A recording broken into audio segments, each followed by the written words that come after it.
పథకాలు హామీల మేరకు వాస్తవ బడ్జెట్ ను రూపొందించామని ఆర్థిక శాఖ మంత్రి మల్లు భట్టి విక్రమార్క చెప్పారు. అసెంబ్లీలో ఓట్ ఆన్ అకౌంట్ బడ్జెట్ పై భట్టి విక్రమార్క సమాధానమిచ్చారు. బడ్జెట్ కేటాయింపుల్లో సమన్యాయంతో సామాజిక న్యాయం చేస్తామన్నారు. గతంలో తెలంగాణ బడ్జెట్ 3 లక్షల కోట్లుగా ప్రవేశపెట్టారని ఏటా 20% బడ్జెట్ పెంచుకుంటూ పోయారన్నారు. బడ్జెట్ లో కేటాయింపులు తప్ప నిధులు ఖర్చు చేయలేదన్నారు. ఈసారి బడ్జెట్ 2.75 లక్షల కోట్లుగా ప్రవేశపెట్టామన్నారు. అయితే ఈసారి బడ్జెట్ తగ్గిస్తున్నారని చాలా మందిని అడిగారని బడ్జెట్ ప్రకారమే ఆదాయం వ్యయం ఉండాలని తమ ఆలోచనని తెలిపారు. బడ్జెట్ కేటాయింపులు వ్యయానికి 5% మించి తేడా లేకుండా చూడాలన్నారు. తెలంగాణలో ఆర్థిక సామాజిక అసమానతలున్నాయని అసమానతలను బడ్జెట్ ద్వారా తొలగించేందుకు కృషి చేస్తామని ఆయన చెప్పారు. సూర్యనారాయణ చేసిన ప్రతిపాదనను తాము స్వాగతిస్తున్నామని కాంగ్రెస్ నేత అద్దంకి దయాకర్ అన్నారు. అంతకన్నా ముందు వారు పరిపాలిస్తున్న ప్రాంతంలో కూడా అదే పని చేయాలన్నారు. హైదరాబాద్, కరీంనగర్, నిజామాబాద్ వాసులు కూడా పేరు మారుద్దామని అంటున్నారని, మరి మీరు పాలిస్తున్న అహ్మదాబాద్, ఔరంగాబాద్ పేర్లను ఎందుకు మార్చడం లేదని ప్రశ్నించారు. పొలిటికల్ డ్రామాలాడుతున్నారా అని ప్రశ్నించారు ఆయన. తమకు ఈ అంశం ముఖ్యమైందని, బోడీ అపాయింట్మెంట్ తీసుకోండి, అందరం కలిసి పనిచేద్దామన్నారు. అభివృద్ధి పైన దృష్టి పెడితే బాగుంటుందని హితవు పలికారు. ఇలాంటి చిల్లర డ్రామాలు ఆడొద్దన్నారు.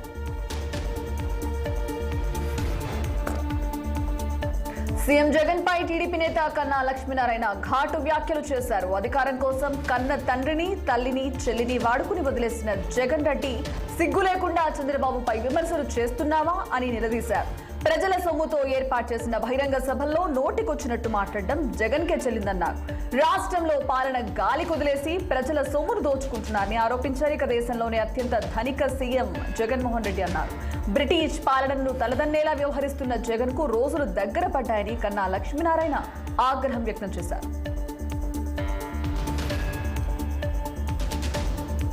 ఏపీలో ఆలూరు నియోజకవర్గం చాలా వెనుకబడిందని ఎల్ఆర్టీ ప్రజా సేవకుడు మల్లికార్జున్ అన్నారు.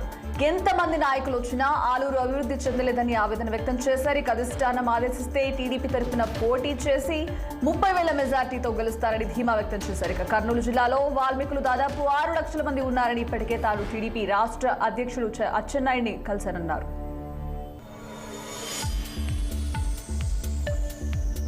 మేడారం మహాజాతర ఉత్సవ కమిటీ ప్రమాణ స్వీకార కార్యక్రమం అట్టహాసంగా జరిగింది. సమ్మక్క సారక్క సన్నిధిలో మంత్రి సీతక్క సమక్షంలో కమిటీ సభ్యులు ప్రమాణ స్వీకారం చేశారు.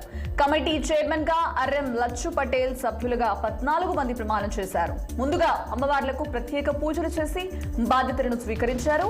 జాతర విజయవంతం అయ్యేలా కమిటీ సాయశక్తులా కృషి చేయాలని సీతక్క వారికి దిశానిర్దేశం చేశారు. రాష్ట్రంలో ఖాళీగా ఉన్న ఫీల్డ్ అసిస్టెంట్ల పోస్టులను వెంటనే భర్తీ చేయాలని ప్రభుత్వాన్ని కోరారు ఎమ్మెల్సీ జీవన్ రెడ్డి. ఫీల్డ్ అసిస్టెంట్లు లేకపోవడం వల్ల క్షేత్ర స్థాయిలో జరుగుతున్న పనుల్లో నాణ్యత లోపిస్తోందని, వెంటనే ఆయా ఖాళీలను భర్తీ చేయాలని ప్రభుత్వానికి విజ్ఞప్తి చేశారు. ప్రస్తుతం దేశవ్యాప్తంగా NIEH ద్వారా గ్రామాల్లో అభివృద్ధి పనులు జరుగుతున్నాయన్నారు. 2020లో కేంద్ర ప్రభుత్వం తీసుకున్న నిర్ణయంతో నేరుగా గ్రామ పంచాయతీ అకౌంట్లలో నిధులు వేయడం వల్ల గ్రామాల రూపురేఖలు మారిపోయాయి. ఈ నేపథ్యంలో ఫీల్డ్ అసిస్టెంట్లు లేకపోవడం వల్ల అభివృద్ధి పనుల్లో నాణ్యత లోపిస్తోందని శాసన మండలిలో జరిగిన చర్చలో జీవన్ రెడ్డి చెప్పుకొచ్చారు. కాంగ్రెస్ బీఆర్ఎస్ పార్టీ నేతలపై బీజేపీ నేత బండి సంజయ్ తీవ్ర విమర్శలు చేశారు. ఆ రెండు పార్టీలు ఒకటేనని ఆరోపించారు. ఎన్నికల్లో కాంగ్రెస్ ఇచ్చిన హామీలు అమలు చేసే పరిస్థితి లేదన్నారు.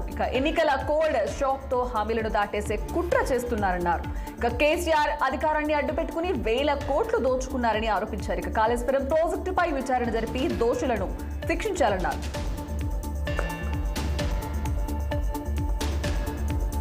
గత ప్రభుత్వం మూసివేసిన 6,000 ప్రభుత్వ పాఠశాలలను తిరిగి ప్రారంభిస్తామన్నారు సీఎం రేవంత్ రెడ్డి. ముఖ్యంగా తండాలో తొలగించిన పాఠశాలలను తిరిగి ఓపెన్ చేస్తామన్నారు. అదేవిధంగా గ్రామ పంచాయతీలుగా ఏర్పడిన అన్ని తండాలకు బీటీ రోడ్లు వేస్తామని హామీ ఇచ్చారు. హైదరాబాద్ లో జరిగిన సంత్ సేవాల్ జయంతి ఉత్సవాల్లో పాల్గొన్న సీఎం గిరిజన యువతకు దూరమైన చదువును తిరిగి తీసుకొస్తామని చెప్పారు.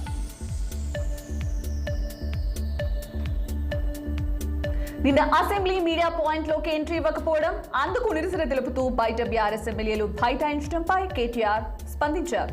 రోడ్లపై బైఠాయించి పోరాటం చేయడం మాకేం కొత్త కాదంటూ ట్వీట్ చేశారు. ఉద్యమ సమయంలో రోడ్డుపై నిరసన తెలుపుతూ చేసిన పోరాటాలకు సంబంధించిన ఫోటోలను కేటీఆర్ షేర్ చేశారు.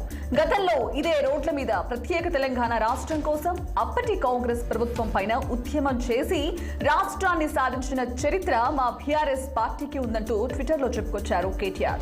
ఇక నిన్నటి విషయానికి వస్తే అసెంబ్లీ సమావేశాలు జరుగుతుండగా మీడియా పాయింట్ వద్ద ఎవ్వరూ మాట్లాడొద్దని ప్రభుత్వ పెద్దలు ఆర్డర్స్ పాస్ చేశారు. ఇక ఈ నేపథ్యంలో అసెంబ్లీ నుండి వాకౌట్ చేసిన బీఆర్ఎస్ లను మీడియా పాయింట్ వద్దకు వెళ్లొద్దంటూ మార్షల్స్ పోలీసులు అడ్డుకున్నారు. దీనిపై హరీష్ రావు, కేటీఆర్, కడియం శ్రీహరి సహా మాజీ మంత్రులందరూ అసెంబ్లీ ప్రాంగణంలో నిరసన తెలిపారు. ప్రభుత్వ చర్యను వ్యతిరేకిస్తూ కింద కూర్చుని ఆందోళన చేపట్టారు. ఇక మీడియా పాయింట్ వద్ద కాకుండా బయటనైనా తాము మీడియాతో మాట్లాడతామని ఎమ్మెల్యేలు చెప్పినా పోలీసులు అనుమతి ఇవ్వలేదు. ఇక దీనిపై వారంతా ఆగ్రహం వ్యక్తం చేశారు. ఇక ప్రభుత్వ వ్యవహార శైలి సరిగ్గా లేదంటూ విమర్శించారు. బీఆర్ఎస్ మాజీ మంత్రి సిద్దిపేట ఎమ్మెల్యే హరీష్ రావు సీఎం రేవంత్ రెడ్డిపై సంచలన వ్యాఖ్యలు చేశారు. కాళేశ్వరం ప్రాజెక్టులో భాగమైన మేడిగడ్డ బ్యారేజ్ రిపేర్ సాధ్యమేనని ఇంజనీర్లు చెబుతున్నారని, కాంగ్రెస్ ప్రభుత్వం వెంటనే మేడిగడ్డ పునరుద్ధరణ చేయాలని డిమాండ్ చేశారు. రేవంత్ రెడ్డికి ఆ పని చేత కాకపోతే సీఎం పదవికి రాజీనామా చేయాలని, తాను ముఖ్యమంత్రిగా ప్రమాణ స్వీకారం చేసి మేడిగడ్డ బ్యారేజ్ పునరుద్ధరణ చేసి చూపిస్తారని సవాల్ విసిరారు. ప్రభుత్వం మేడిగడ్డ పునరుద్ధరణపై దృష్టి పెట్టకుండా రాజకీయాలు చేస్తోందని ధ్వజమెత్తారు. మేడిగడ్డ బ్యారేజీ కుంగడాన్ని ప్రభుత్వం భూతద్దంలో చూపుతోందని, కాళేశ్వరం ప్రాజెక్టు మొత్తం కూలిపోయేలా కాంగ్రెస్ సర్కార్ కుట్ర రాజకీయాలు చేస్తోందని ఆరోపించారు. ఇక వేరుశనగ పంటకు కనీస మద్దతు ధర కల్పించాలంటూ అచ్చంపేట, నాగర్ కర్నూలు వ్యవసాయ మార్కెట్లో రైతులు చేస్తున్న నిరసనలకు ఎమ్మెల్సీ కవిత మద్దతు తెలిపారు. పల్లీకి కనీస మద్దతు ధర 6,377 ఉండగా 4 నుంచి 5,000కే కొనుగోలు చేస్తూ ఉండడంపై కవిత ఆందోళన వ్యక్తం చేశారు. ఇక ఈ అంశాన్ని సభలో ప్రత్యేకంగా ప్రస్తావించేందుకు శాసన మండలి చైర్మన్ అనుమతి కోరుతూ ఆమె లేఖ రాశారు. దళారీ వ్యవస్థను పారద్రోలి రైతుల ప్రయోజనాలను కాపాడాలని, రైతులకు నష్టం కలిగించే వారిపై చర్యలు తీసుకోవాలని కవిత కోరారు. పంటలకు గిట్టుబాటు ధర కల్పించడానికి ప్రభుత్వం ముందుకు రావాలని ఆమె డిమాండ్ చేశారు.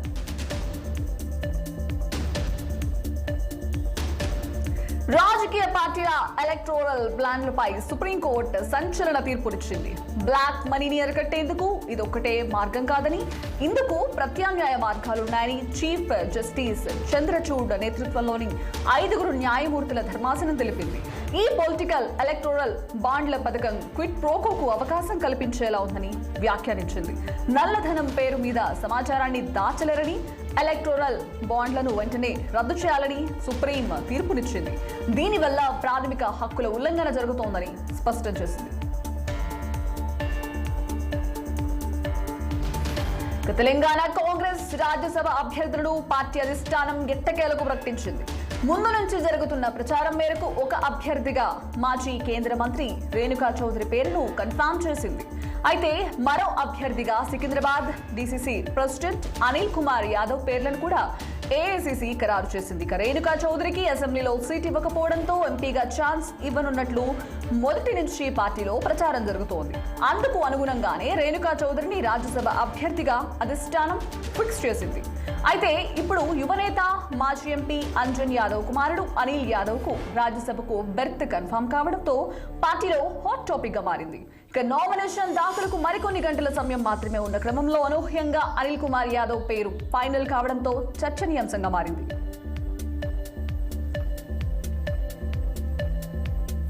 ఆంధ్రప్రదేశ్ రాష్ట్ర ప్రభుత్వం 2024-25 విద్యా సంవత్సరానికి గాను వివిధ ఉన్నత విద్యా కోర్సుల్లో ఉమ్మడి ప్రవేశ పరీక్షల స్కెడ్యూల్ను విద్యా మండలి విడుదల చేసింది.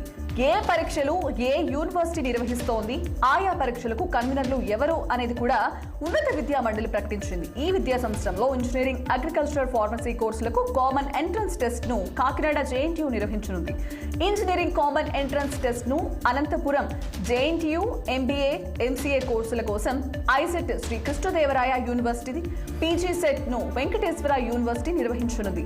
ఎడ్ సెట్ ను ఆంధ్ర యూనివర్సిటీ, లా సెట్ ను నాగార్జున యూనివర్సిటీ నిర్వహించనున్నాయి. అన్ని పరీక్షలు కూడా ఆన్లైన్ విధానంలో మాత్రమే జరగనున్నాయన్నారు విద్యామండలి.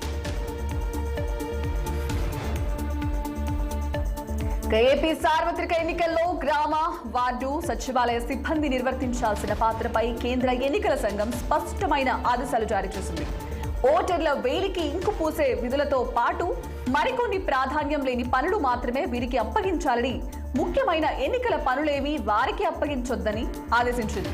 పోలింగ్ రోజున బూత్లలో జరిగే కీలకమైన కార్యకలాపాల్లో సచివాలయ సిబ్బంది జోక్యం చేసుకోకుండా అడ్డుకట్ట వేసింది. ఎన్నికల విధుల్లోకి గ్రామ, వార్డు సచివాలయ సిబ్బందిని తీసుకునేందుకు అభ్యంతరం లేదని పేర్కొంటూ రాష్ట్ర ఎన్నికల ప్రధాన అధికారి ముఖేష్ కుమార్ మీనాకు కేంద్ర ఎన్నికల సంఘం లేఖ రాసింది.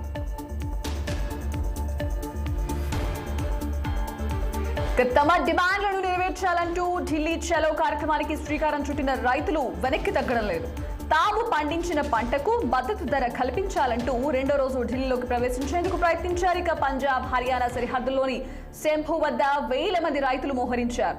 పంజాబ్లోని పలు ప్రాంతాల నుంచి అక్కడికి రైతులు భారీగా చేరుకుంటున్నారు. జాతీయ రహదారి అంతా ట్రాక్టర్లతో నిండిపోయింది. వారంతా బుధవారం ఉదయం ఢిల్లీ వైపు సాగేందుకు మరోసారి బారికేడ్లను ధ్వంసం చేసేందుకు ప్రయత్నించారు. కొందరు రైతులు భద్రతా దళాలపై రాళ్లు రువ్వారు. దీంతో పోలీసులు బాష్పవాయువు గోళాలను ప్రయోగించారు.